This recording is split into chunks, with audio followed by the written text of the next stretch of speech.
Hello, everyone, and welcome back to Wisdom Archive Studio. We're so happy you're here. If you love psychology, personal growth, and meaningful conversations that can genuinely change the way we see life, make sure you hit that subscribe button because we've got a lot more coming your way. Welcome, everyone. Grab a cup of coffee, get comfortable, and join us because today's conversation is one that's close to the heart. We're talking about how to become a better father, the small things that change a child's life forever. You know, when I first saw this topic, I immediately thought, this is going to be about providing for your family, working hard, paying the bills. That's exactly what I thought too. I think if you asked 100 people what makes a good father, most of them would probably say a man who provides. And they're not wrong. Providing for your family is incredibly important. Making sure your children have food on the table, clothes to wear, a safe place to sleep, those things matter. But here's what surprised me. Psychologists have found that when children grow up and look back on their childhood, they rarely start talking about money. Really? So what do they remember? They remember moments. They remember sitting on dad's shoulders. They remember bedtime stories. They remember football games. They remember dad showing up when he promised he would. They remember feeling loved. Wow. When you put it like that, it really changes the way you think about fatherhood. Because children don't experience love through bank statements. They experience it through presence. Exactly. And that's something I think every father needs to hear.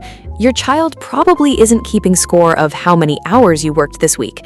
They're noticing something completely different.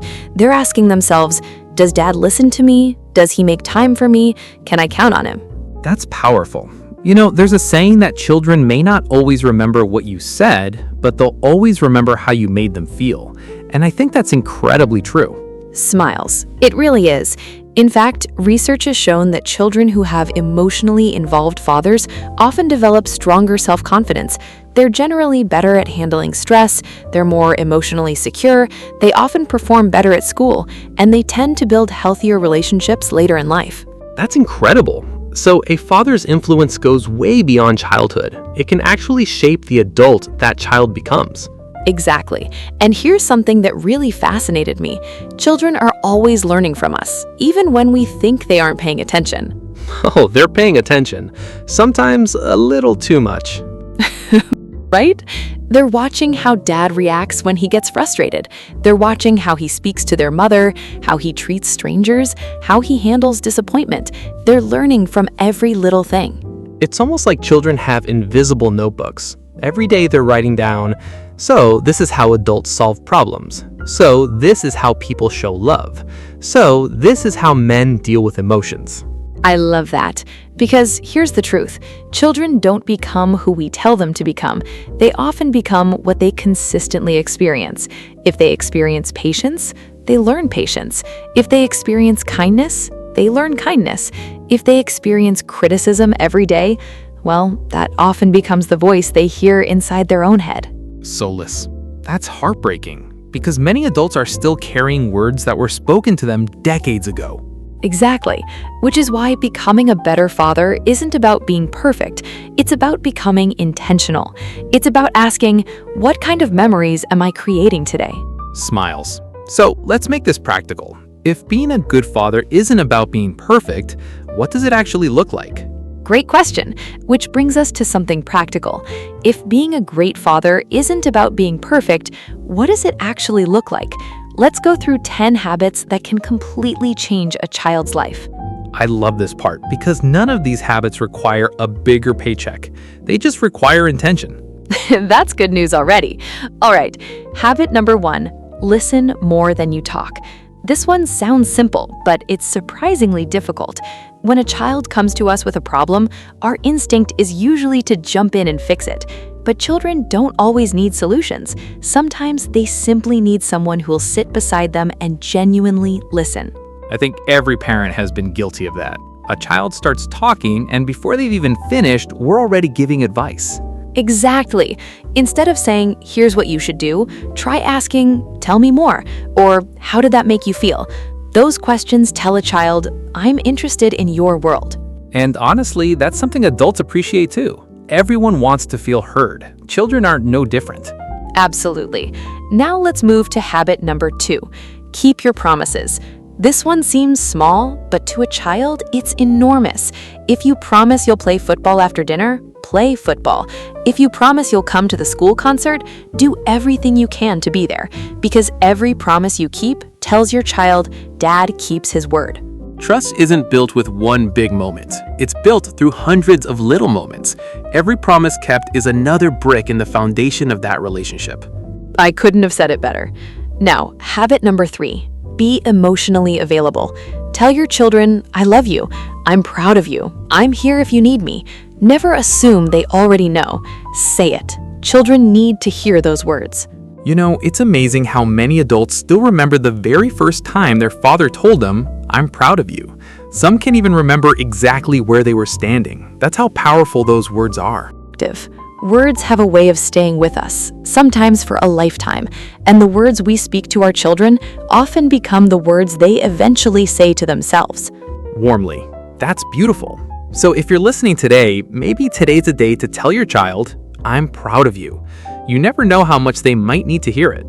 All right, let's keep going because there's still some incredible habits to talk about, but I think habit number 4 might surprise a lot of people. You're right, because habit number 4 sounds so simple, but it's probably one of the hardest things for parents today. Spend quality time with your children. And let's emphasize one word there, quality. Absolutely, because technically you can be in the same room as your child for 3 hours, but if you're answering emails, scrolling through social media, or watching TV the whole time, were you really together? Probably not. Children are surprisingly good at knowing when you have your attention and when you don't. Sometimes 10 minutes of undivided attention means more than 2 hours distracted. That's such a good point. Imagine your child saying, Dad, can you come see what I built? Now think about the difference between saying, give me a minute, and actually putting your phone down immediately. That little moment tells your child, you matter. And honestly, that's something adults appreciate too. Everyone wants to feel heard. Children aren't no different. Absolutely. Now, let's move to habit number 5. This one might surprise some people. Ooh, I like this one, because some people grew up believing parents should never apologize, almost like saying sorry somehow weakens your authority. Exactly, but psychology actually shows the opposite. Imagine a father saying, I'm sorry, I shouldn't have yelled. I was frustrated, but that wasn't your fault. That teaches children something incredibly valuable, that making mistakes doesn't make you a bad person. Refusing to learn from them does. That's huge, because children don't need perfect parents. They need parents who model humility, who show them it's okay to be wrong, as long as you're willing to make it right. Now, we're halfway through. Let's move to habit number 6, encourage instead of criticize. This one really hit me because words stay with children for years, sometimes for their entire lives. Absolutely. Think about these 2 sentences. You're so lazy versus I know you're capable of doing better. Same situation, completely different message. One attacks the child, the other challenges the behavior. That's such an important difference. Children should never feel like they are the problem. They should feel like the problem is something they can overcome. Exactly. Encouragement builds confidence. Constant criticism slowly destroys it. All right, now that we have habit number 7, teach by example. Honestly, this might be the most important one on the entire list. I was just thinking the same thing. Children don't learn respect because we tell them to respect people. They learn respect because they watched us respect people. Right. If dad loses his temper every day, guess what children think is normal? If dad treats people kindly, that becomes normal too. It's funny. Parents often say, my child never listens. Maybe they're watching instead. That's actually so true. Children are incredible imitators. They're constantly asking themselves, so this is how adults solve problems. So this is how adults handle disappointment. So this is how men deal with emotions. Which brings us to habit number 8, respect your child's feelings. This one is so important because children experience emotions just as deeply as adults. They just don't always have the words to explain them. Exactly. Imagine your child comes home crying because someone was mean to them at school. Instead of saying, oh, you'll get over it, or stop crying, try asking, do you want to tell me what happened? That simple question changes everything. It really does. When children feel heard, they learn that their emotions matter, and later in life, they're much more likely to express their feelings in healthy ways. Now, let's talk about one of my favorites. Habit number 9. Creates family traditions. I love this one too, because family traditions don't have to be expensive. Friday movie nights, Sunday morning pancakes, evening walks after dinner, reading one chapter of a book before bed. Simple things. It's funny, isn't it? When people think back on childhood, it's usually those little traditions they remember, not the expensive ones. Exactly. Those ordinary moments quietly become extraordinary memories. And finally, habit number 10, never stop showing affection.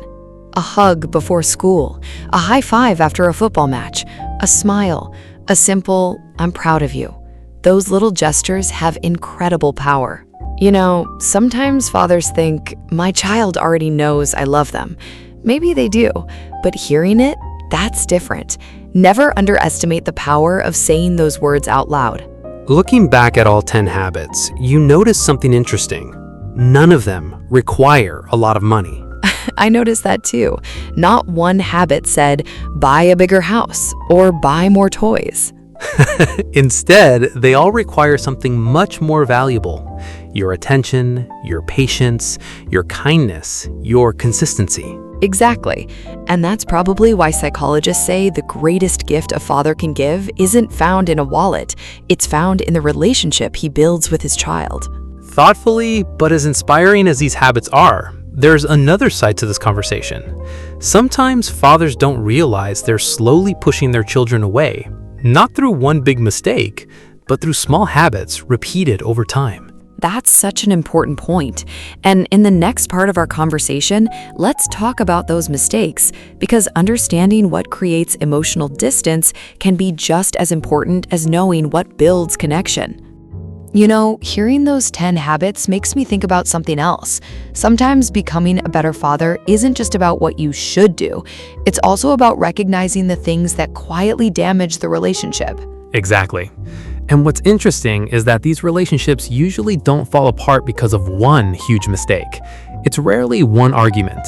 Or one bad day. It's the small habits repeated over months or even years. Right. Let's talk about a few of those habits because I think a lot of fathers might recognize themselves, not because they're bad fathers, but because nobody ever taught them differently. The first one is constant criticism. Every conversation becomes about what the child did wrong. You could have done better. Why can't you be like your brother? That's not good enough. Eventually, children stop hearing correction. They start believing they're not enough. That's heartbreaking because every child wants one thing, to make their parents proud. If all they hear is criticism, they eventually stop trying, or they spend their whole life trying to earn approval they never felt. Another mistake is breaking promises. We touched on this earlier, but it's worth repeating. Trust is fragile. If a child hears, "we'll do it tomorrow," over and over again, eventually they stop believing tomorrow will ever come. Here's another one that really stood out to me. Being physically present, but emotionally absent. You're sitting in the living room, but your mind is somewhere else. Your child starts talking and all they get is, that's nice, without you even looking up. I think we've all caught ourselves doing that at some point. Guilty. But the good news is, once we notice it, we can change it. Sometimes all it takes is putting the phone down for 10 minutes. Another big one is yelling before listening. Children make mistakes. That's part of growing up. But if every mistake is met with shouting, children eventually stop telling you the truth. Not because they're dishonest, because they're afraid. And that's such a sad place for a relationship to reach. Ideally, a child should think, I need to tell dad, not, I hope dad never finds out. That actually leads perfectly into something else. Children don't stay the same forever. What they need from you changes as they grow. Absolutely. Let's start with toddlers. Honestly, toddlers don't care how much money you make. That's so true. Read the same bedtime story, even if it's the 100th time. Build the Lego tower. Pretend to be the dinosaur. Those moments matter more than we realize. Then school-aged children come along. Now they're discovering who they are. They're trying new things. They're making friends. They're learning. This is when encouragement becomes incredibly important. Celebrate effort, not just results. Exactly. And then comes the teenage years. And let's be honest, those can be interesting. That's one way to describe it. Teenagers often act like they don't need their parents, but psychology tells us something different. They still need guidance, they still need love. They just don't always want it delivered as a lecture. That's such a great point. Sometimes the best thing you can do is simply listen, ask questions, respect their opinions. Let them know, I'm here whenever you're ready to talk. That invitation. And then there are adult children. I think some parents assume my job is finished, but it isn't. The relationship simply changes. Now your role becomes one of encouragement, Support friendship. and mutual respect. You know, there's one part of this conversation that really speaks to my heart. What about the fathers who never had a great father themselves? I'm glad you brought that up because there are so many men carrying wounds from childhood. Maybe their father wasn't around. Maybe he worked all the time. Maybe he never said, I love you. Maybe he didn't know how. And here's something every father listening should hear. Your past explains you, but it doesn't have to define you. Exactly. One of the most powerful things a father can ever say is, my children will experience something better than I did. That's how generational cycles are broken, one decision at a time, one conversation at a time, one hug at a time. Imagine that. Your father may not have known how to express love, but you can. Your father may never have apologized, but you can. Your father may never have attended your school events, but you can. That's incredibly empowering. It really is. And maybe that's what becoming a better father is all about. Not trying to erase the past, but choosing a different future. Warmly. As we wrap up today's conversation, I'd love to leave everyone with one final thought. Years from now, your children probably won't remember every birthday present. They won't remember every toy or every expensive gadget. But they'll remember how they felt when they were with you. Did they feel safe? Did they feel heard? Did they feel accepted? Even when they made mistakes? Those are the memories that last. The goal isn't to become a perfect father, because perfect parents don't exist. The goal is to become the kind of father whose child never has to wonder, does my dad love me? They already know the answer. And maybe that's the greatest legacy any father could ever leave behind. Not wealth, not possessions, but children who grow up confident because someone believed in them from the very beginning. If today's conversation encouraged you, we'd love to hear from you. What's one lesson you learned from your father? Or if you're a dad, what's one lesson you hope your children will remember you for? Leave your thoughts in the comments. We read them all. And if you enjoyed today's episode, don't forget to like, subscribe, and share Wisdom Archive Studio with someone who might need this message, because sometimes one conversation really can change a family. Thanks for spending this time with us. Keep learning, keep growing, and remember, the smallest acts of love often leave the biggest mark on a child's life. We'll see you in the next episode of Wisdom Archive Studio.